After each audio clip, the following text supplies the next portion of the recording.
it is basically just masking tape. We use quite a lot of it. Yep. It's 2-inch tape, it's not the thin tape. And that's, last time I saw it Bunnings was $10 a roll, but Johnny informed me that we guys buy it for $4 a roll.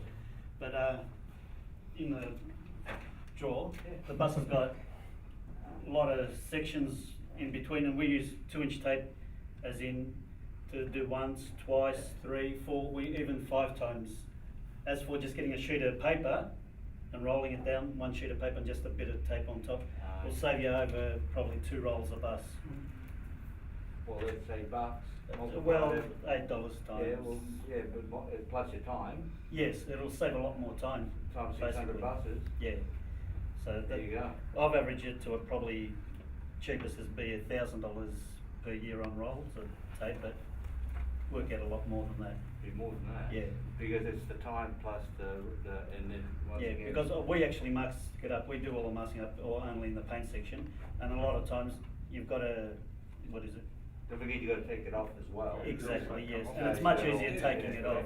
If So it's just putting it paper, on, taking I've it. done it myself. We do not the main beam, but the actual pillars. They're about some about that thick, and then you got the front pillars. And us guys, not we want to, we just mask. You just keep throwing tape, just keep rolling it out. As for using the main beam paper, I'll put one on the bottom, and it's much quicker because I've actually done Have it you tried myself. it? I've done it, and I still do it. So yeah, it can be implemented straight away. I'm implementing it. Ah, right. I've done it, and it's much quicker. Instead of trying to roll up 5 lines of 2-inch tape, you've got 1 bit of paper, just a bit of tape on the top, bit on the bottom. You can put in the middle. Well, you too. got your idea.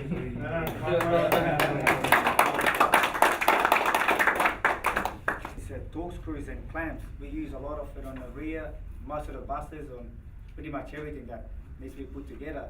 A lot of them, you see them lying on the floor or next to the bins, things like that. And at the end of the day, people just sweep them up and put them in a bin instead of being, put aside and reused for the next job or the next bus. I don't know how much they're worth. I think they're about $3 or $4 for one, or something like that, or $2 or $3. Estimated roughly for about 12 months. If you chuck out about 10 or 15 a day, it would come out to around $3,500. Yeah, we're no different. The fab section's no different.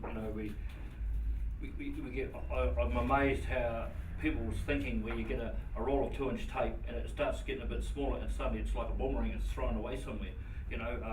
Drill bits. We talk about it all the time. We want to drill something so it's nice and fresh with a nice clean cut. All of a sudden, when the last hit comes, it now becomes second hand, and I'll just leave it over there, and someone else can get rid of it, And like I picked them up, and put them away somewhere, but I'm looking at, we've got good drill bits here, and when you get up to about 10, 11, 12, 13 mil drill bits, to me that's got to be worth a lot of money. Yeah, it's all bucks each.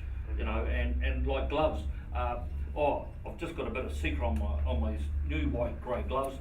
I don't like them anymore. I throw them in the rubbish, and I'll go and get myself another new pair. Or I've got a bit of water on them, so suddenly I'll go and get myself another pair of gloves. And I've seen guys, and they, okay, you've got to have safety, but every day they've got to have new white gloves on. These are costs that could save the company a lot of money, and we see it often and many times. Kenny mentioned it, and we're no different than Fab. My bad idea is more of an environmental thing as well, like with saving water. The amount of times I go into the toilet and see like a running toilet and that kind of stuff, it sort of pisses me off a bit. Like, I don't know how I could fix it, maybe install some more water tanks and somehow hook a system up. That's probably a bit elaborate, but just stuff like washing cups and washing dishes.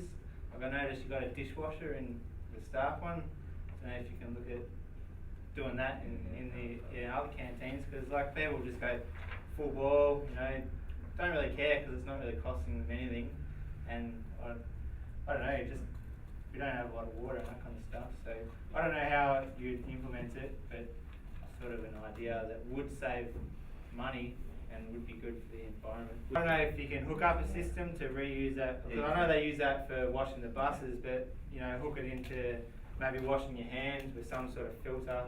You can't just have We got a huge toilet. Use it for the toilets, use it for anything, because they don't use a lot of that water washing buses. They're pretty big tanks. maybe the water could be used. We nearly ran out with one tank. I think we did run out once, Yeah, though. we did run out. But But that's, like we've been in a massive drought as well, you know, like that's. but you can put bigger tanks as well, so. But Oh. yeah, And we then will there's, look at that. you can put more tanks, like, there can be tanks everywhere, you know, there's a lot of airspace, but, you know, like there's capability of doing more than we are, to save water and to save money.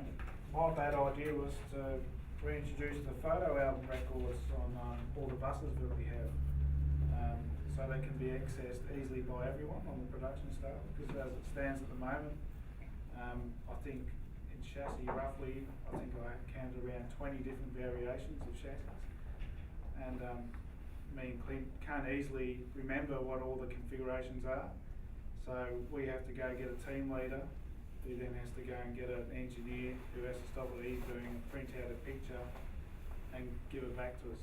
Whereas we used to have a photo album system where we could go directly to it and look at the picture and jog our memory straight away. So that was my idea. Okay. Just I saves wonder what time. happened to that. I know they I'm not sure. got lost. They still take pictures, Yeah. but they're not They're not- they're not coming to what us. they used to be. Alright, well, that's good, that's something we can use. Okay. One of the biggest problems we've got here, besides the lack of bloody material, is too much damn material sometimes. I know in fabrication on several different items, you're pushing the shit aside to get to what you want. One of the other problems is, that I've got is the work orders coming out. Particular, I know that we want to go that way, but you've got to have a look at what you're doing. To make one good object, have it cut one at a time, have all the jigs set up and everything like that to make it one at a time, bloody ridiculous. I understand you can't make too many at one time because you still got to have a turnover to get them into the system. But that needs to be looked at, and individually on those particular parts need to be assessed at the time. Because you can save a hell of a lot of time if you can make them in bulk. Argument's sake, you've got a dozen to make, you don't go out and make a dozen of them, you make it say 3 packs of 4, you know, 3 packs of 4, but you can get them cut all the time, make 3 sets, or make 1 set of 4, send it out, make the next set of 4, send it out, make the next set of 4, send it out. It's all cut, it's all at the same time. And your jigs are all set up and you're not making around. I enjoyed the, I mean, would like to explore the thinking side of it a bit more, I think. That was quite interesting, the lateral thinking. Yeah, it's been quite informative. Look, today's session I found was good. It helps our communication, all working together. We're all working for the same purpose to get to a goal, to the end of where we want to be.